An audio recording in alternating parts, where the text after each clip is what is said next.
It's 2018, and welcome to a new year of Confessions of a Marketer. Today we're talking the 5 B2B marketing fails.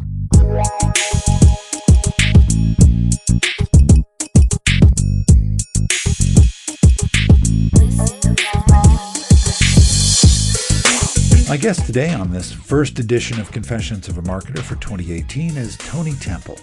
He was my first guest way back in the dark ages of 2017. Today, we're going to talk B2B marketing fails. Tony has a list, and we'll go through it. So let's take a look at what we have coming up. I'm hoping we'll talk to the owner of a small food business in the Boston area about the challenges of starting something like that up, hoping that'll be next week. Then we'll talk to someone who specializes in being an interim CMO, some unique challenges and opportunities in that kind of role. In the offing in the weeks ahead, lessons from broadcasting, MarTech, and lots more, so stay tuned. Let's get to the discussion with Tony. 5 B2B marketing fails.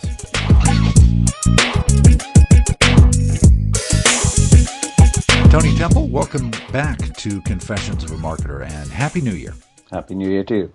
So last time we talked, we discussed the state of B2B marketing, and you put forward a new approach, you and me, not B2B. Now you've come up with the top 5 B2B marketing fails. I think it's amazing you were able to narrow it down to just that list. What's the first fail? Well, it did take a while narrowing it down to 5, I've got to be honest. The first major fail is quite simply too many propositions. And having worked on both sides of the fence, I can kind of see why this happens. Because within a corporation, you have a number of different stakeholders, a very long list of stakeholders typically. And everybody has a different opinion on what thing that needs to be highlighted. And that's great. And it's important. And you need to have all those people. You'll have product marketing want to have their say. And then legal will want to stop you saying anything. And then marketing will want to simplify things. But then all the time, sales are in the background screaming, we need leads, we need leads. So, everybody's doing things for the right reasons. And everybody is really championing their own particular cause.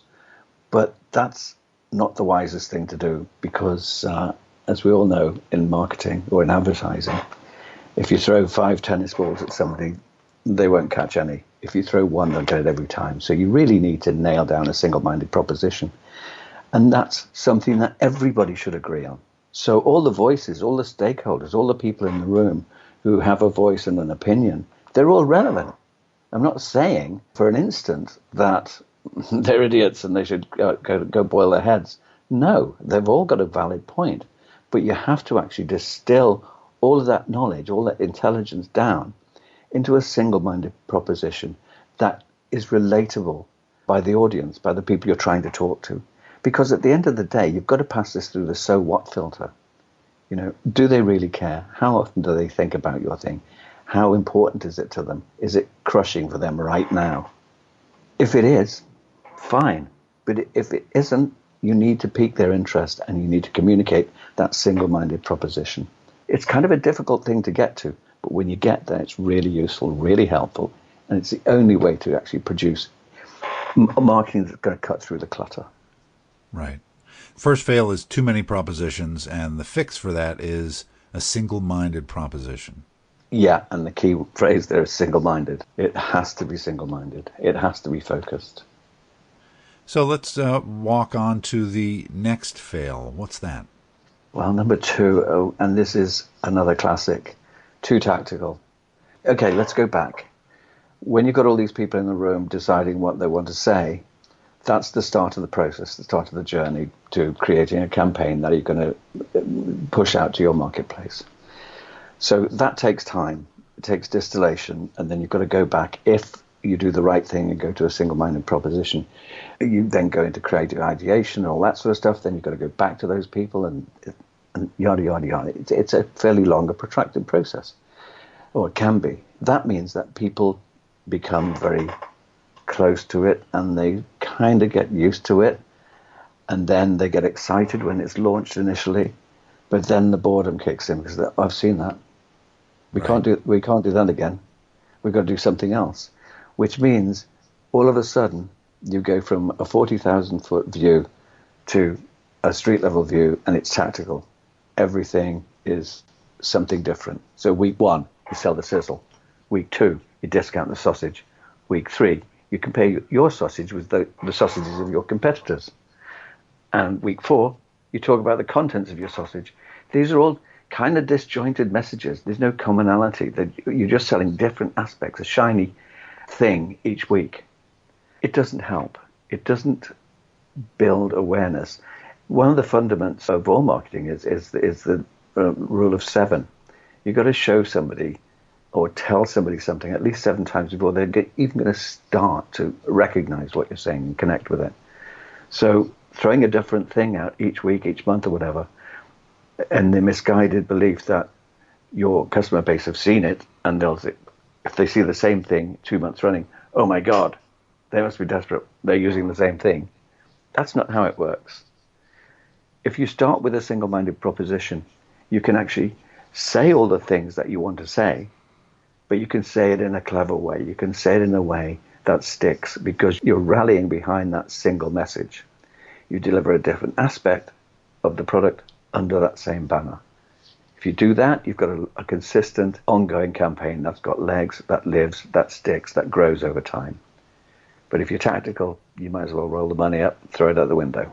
So fail number 2, too tactical, and the fix is to stick to a consistent message. Can you tell me about fail number 3? Fail number 3 is too formulaic. And this is again, almost tied back to fail number 2. But people get comfortable in corporations. We've got a campaign to do. What does that mean? Oh, well, it means we do a white paper, right? Okay, that means you hire somebody to write a white paper. Then you send an email, then you do a banner ad, and that's it. Your budget's spent, the job's done. Check, check, check. All boxes ticked. Does it really work? Is that what you did last month and the month before and at your last job? Probably. So that's not the right way to do it. You've got to remember that people are humans and they respond to human things. Doing the same thing over and over and expecting a different outcome is the first sign of insanity. So, let's not do that. We've got to learn as marketers in the B2B community to actually be disruptive, to be unexpected, to think a little bit more sideways. You've got to remember that your thing is one of 2,000 plus messages that people are going to receive every day. That's a lot. So they're not going to remember your thing. And if it's the same each time, same format of communication, you're just going to go into a spam filter. They're not going to recognize your banner ads because it's a different message each time. You're just not getting any traction. So you've just got to be clever, be human, and be disruptive and engaging with your market. So fail number 3, too formulaic. And the fix is to remember what you are and who you're talking to. Absolutely. So fail number 4, what's that? Lack of brand presence. Again, I've worked in corporations where the CMOs have told me that, this doesn't have to be on brand. This is a campaign. And there's a grain of truth in that. But, if you're in a B2B corporation trying to sell a service or a product or whatever, you probably don't have Nike spend or McDonald's spend or Coca-Cola spend, where you can actually veer off brand a little bit, but because of the volume of cash you're throwing at it, you're still going to be okay. So brand presence is key. And you only have 2 things when you're in business, your thing and your brand. That's it. So you really need to make sure that your brand is seen and recognized for what it actually represents. So lack of brand presence is a major mistake. It doesn't mean having a big logo. That's not brand presence. You've got to get the essence, the spirit of your brand into everything you do so that people understand what you stand for, not what you're selling, what you stand for, what you're about, what you believe. So let's walk on to fail number 5. Fail number 5 is, you see it everywhere, and it's simply too many words. It's a lot easier when you don't know about something to fill 5, 6, 7 pages to try and explain it, and to use really long words and acronyms and tautology. But you're speaking to a time-poor world.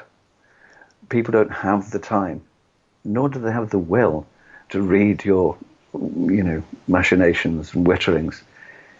Keep it tight. Keep it short, keep it lively, make it plain, understandable, and relevant. Really that simple. Thanks, Tony. I looked through this list. Fail number 1, too many propositions. Fail number 2, too tactical. Fail number 3, too formulaic. Fail number 4, lack of brand presence. And fail number 5, too many words. And I think that with these 5 points, any B2B marketer has kind of a guidebook on how to do things, and certainly what to avoid. I think I'm not trying to tell marketers that they're doing anything wrong. I just think it's very easy to lose sight of what you ought to be doing when you're surrounded by all the noise around you of all the stakeholders and the business needs. So it's just good sometimes to go back to these 5 principles. And if you go through those, you can really start to sharpen your knife, and you'll get people on side because they'll understand it better. Well, Tony, this has been great. I think this is a useful list that marketers will definitely value. And thanks for being a guest again here on Confessions of a Marketer. Thanks again for asking me. I want to thank Tony for being a guest again here on Confessions of a Marketer. As I said, next week I'm hoping we'll talk to the owner of a small food business in the Boston area about the challenges of starting something like that up. Talk about a tough business. Should be a great discussion. Then we'll talk to someone who specializes in being an interim CMO, some unique challenges and opportunities in that kind of role. We're also planning episodes on lessons from broadcasting, MarTech, and lots more. Please stay tuned. This episode of Confessions of a Marketer was written, produced, and edited by yours truly. T. Jordan of A-Class Productions wrote the theme music. Confessions of a Marketer is a trademark of Reed Edwards Global Inc., and this episode is copyright 2018. I'm Mark Reed Edwards. See you next time.